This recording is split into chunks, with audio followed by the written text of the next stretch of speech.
আমাদের সমাজে আপনি যখন একটা ছেলেকে বলবেন যে বাবা তুমি এই কাজটা করো না, তোমার অন্যায়, রাত বাদে 10টা তুমি চায়ের দোকানে কি করো, এখন বাদে রাত 12টা তুমি এই রাস্তার উপরে কি করো, তখন ওই ছেলেটা সংশোধন হওয়া বাদ দিয়ে বলে আপনি কি আর কাউকে চোখে দেখেন না? ওই যে পিছনের দিকে তাকান, দেখেন আমার চাইতে ছোট ছোট ছেলে ফেলে আরো কত ঘুরতেছে।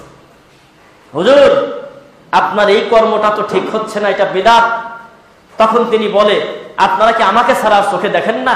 অত বড় মসজিদের হুজুর, ওখানে যায় দেখেন আমার থেকে বেশি এই কাজ করে।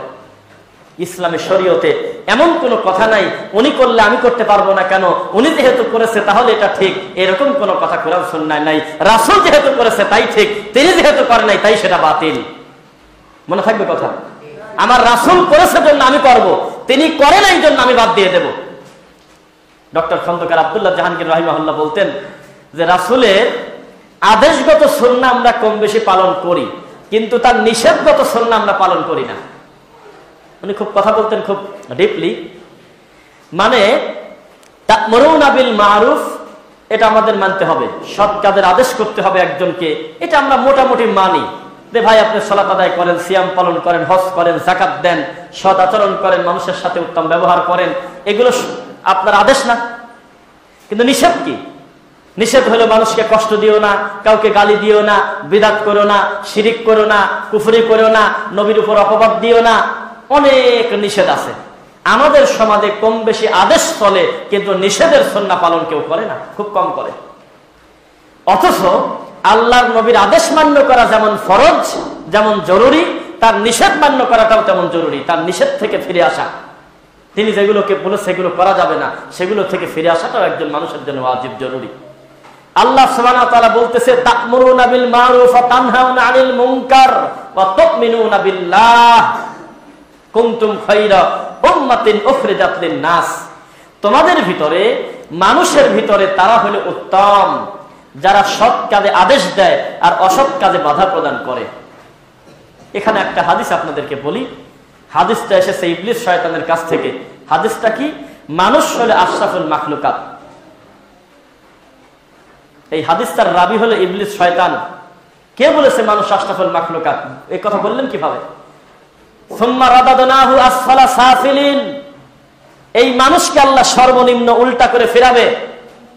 ইন্নাল ইনসানা লিরাব্বিহি লাকানুদ, আল্লাহ বলতেছে এই মানুষ হলো নিমকহারাম। আল্লাহ বলতেছে এই মানুষ যাবে জাহান্নামে। আল্লাহ বলতেছে মানুষ আর পাথর দিয়ে আমি জাহান্নামের আগুনের জ্বালানি কাঠ বানাবো। তাহলে ও আশরাফুল মাখলুকাত হলো কিভাবে? এই কথাটাই একটা মানুষের তৈরি করা কথা। কথা কি? ইন্নাল্লাযীনা আমানু ওয়া আমিলুস সালিহাত, মর্যাদা আছে, বিশাল সম্মান আছে, তবে শর্ত পূরণ না করলে তার কোনো দামই নাই। শর্ত কি? ঈমান এবং আমলে সালেহ। কথা কি বুঝেন না? মাইকে একটু অসুবিধা?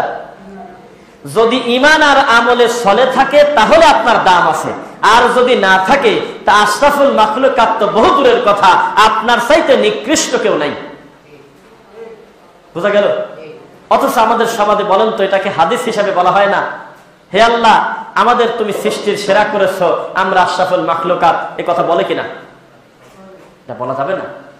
বলতে হবে আল্লাহ আমরা জান্নাত চাই, জাহান্নাম থেকে মুক্তি চাই, আমরা সুন্নাত চাই, বিদআত থেকে মুক্তি চাই, আমরা তাওহীদ চাই, শিরিক থেকে বাঁচতে চাই, আমরা কুফরি থেকে বাঁচতে চাই, আমরা তাওহীদ চাই, এটা ঠিক আছে। কিন্তু বিদআত এবং শিরিক করবেন, অন্যায় করবেন, পাপ করবেন, আর যদি মনে করেন আমি হলো সৃষ্টির সেরা, এটা হবে না। মুহাম্মদুর রাসূলুল্লাহ সাল্লাল্লাহু আলাইহি ওয়াসাল্লাম, তার চোখের সামনে এমন কিছু নবীকে হাজির করা হবে যেই নবী এবং তার উম্মতের মোট সংখ্যা হলো 3 জন। কয়জন? বোঝা যাচ্ছে? এমন কিছু নবীকে পেশ করা হবে আমার নবীর সামনে, আমার নবী বলতেছে ওয়াল্লাহি আল্লাহর কসম আমি এমনও নবী 2 চোখ দিয়ে দেখব যে তার এবং তার উম্মতের মোট সংখ্যা হলো 3 জন।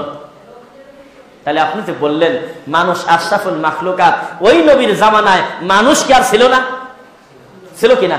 তা 3 জন হলো কেন? 2 জন হলো কেন? একজন তো উনি, বাকি 2 জন হলো মানে উম্মত। তার মানে এই 2 জন হলো মুমিন, এই 2 জন হলো সেরা, বাদ বাকি ধরেন 2 কোটি ছিল, 1 কোটি ছিল, আমি কম ধরলাম 10 লাখ উম্মত ছিল তার, এই 9,98,998 জনই হইল ভণ্ড। এরা মানুষ, তবে তাদের কোনো মূল্য নাই। আবু জেহেলের মতো, আবু জেহেল কিন্তু একজন মানুষ, মানুষ কিনা? অবশ্যই মানুষ, তিনি একজন ইতিহাস। তবে মানুষ হলেই সফলতা আসে না, সফলতা আসে ঈমান দিয়ে, আমলে সলে দিয়ে। বোঝা কি যাচ্ছে আপনাদের? আমার রাসূল সাল্লাল্লাহু আলাইহি ওয়াসাল্লাম আমাদেরকে বলেছেন, শোনো, আমি নবী সাল্লাল্লাহু আলাইহি ওয়াসাল্লাম আফসোস করব, আমি এমন একটা দৃশ্য দুই চোখ দিয়ে দেখব, আমার সামনে এমন নবীকে পেশ করা হবে যে তিনি আর তার উম্মতের সংখ্যা 2 জন, তিনি এক আর তার উম্মত এক।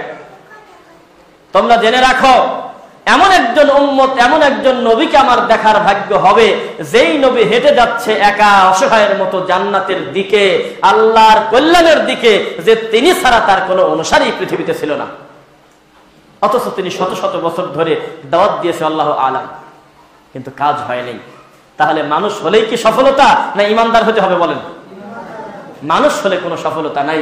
সফলতা তখন যখন আল্লাহর তাওহীদ মেনে নেবে, আল্লাহর দ্বীন মেনে নেবে, তখন তার সফলতা আছে। মুহাম্মদুর রাসূলুল্লাহ সাল্লাল্লাহু আলাইহি ওয়াসাল্লাম বলতেছেন, রাসূলের কাছে লোক আসলো, আবু সাঈদ খুদরি রাদিয়াল্লাহু আনহু, হাদিসের বর্ণনা। তিনি বলতেছে, মানুষের ভিতরে কিছু মানুষ আসলো যারা অন্যায় করেছে, হত্যা করেছে, অনেক বড় পাপ করেছে। আর একদল লোক আসলো যারা পাপ করেছে, মহাপাপ করেছে। তখন আল্লাহর রাসূলের কাছে এসে বলে, ইয়া রাসূলুল্লাহ, আপনি শুনলাম মুসলমানদের ধর্মের সবচেয়ে বড় নবী, আপনি নাকি সবচেয়ে ভালো ধর্মের মানুষ, আমরা তো অমুসলিম, আমরা এই এই এই এই বড় বড় পাপের সাথে আমরা লিপ্ত ছিলাম, তা আপনার ধর্ম যদি মেনে নেই তাহলে আমাদের এই পাপ ক্ষমা হবে কিনা? বোঝা যাচ্ছে? তখন আল্লাহ, নবী সাল্লাল্লাহু আলাইহি ওয়াসাল্লাম কিছু বলার আগে আমার আল্লাহ আসমান থেকে ওহী নাজিল করল, কুল ইয়া ইবাদিয়াল্লাযীনা আসরাফু আলা আনফুসিহিম লা তাকুনাতু মির রাহমাতিল্লাহ ইন্নাল্লাহা ইয়াগফিরুয যুনুবা জামিআ ইন্নাহু হুয়াল গফুরুর রহিম। আসমান থেকে ফয়সালা আসলো, আপনি তাদেরকে ডাক দিয়ে বলেন, কুল, আপনি বলে দেন, হে নবী, ইয়া ইবাদিয়াল্লাযীনা আসরাফু আলা আনফুসিহিম, যারা নফসের প্রতি জুলুম করেছো, অন্যায় করেছো, তাদেরকে আপনি ডাক দেন। লা তাকনাতু মির রাহমাতিল্লাহ, তাদেরকে আপনি বলে দেন, আমি আল্লাহর দয়া থেকে যেন তারা নিরাশ না হয়। পাপ করা যেমন খারাপ, তার চাইতে বড় খারাপ এই পাপ আল্লাহ ক্ষমা করতে পারে না, এই কথা মনে করে তওবা ছাড়া বসে থাকা পাপ করার চাইতে আরো বড় পাপ।